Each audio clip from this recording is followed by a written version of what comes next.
2010. 2010. Tahun saya tak ingat. 2010 tu hujung 2010 dah. Masa tu saya uji kan dia buat duit dari Ya.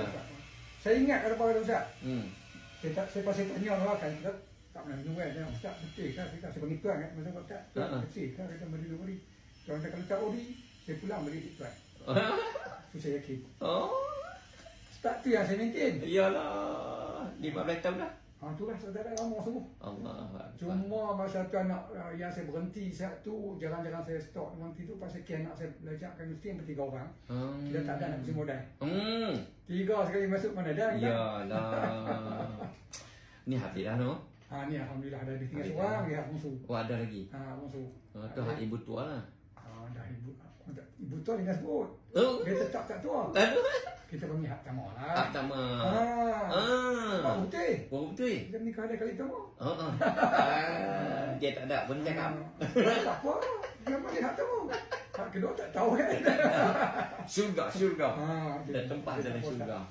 Saya saja saya nak cek tengok ya. Sebelum saya cek pun tengok macam saya pun dah. Cuma saya pelik sikit dulu. Kadang-kadang lah. Saya kencing kadang-kadang macam pedih sikit. Tapi saya nak cek. Saya tengok semua baik. Pundi eloknya. Tu lah. Pundi kencing eloknya. Saya sepah saya dah. Lepas tu saya kerak kencing malam tak siang. Orang kerak malam. Malam saya tidur okey. Kencing tu tidur pukul 9 tu bangun pagi okey.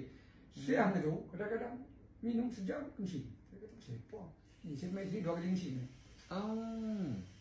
Sedangkan di rumah tu main itu kelima. 2 kali. Saya tak tahu saya buat. Itu yang saya nak memang ucap. Baik.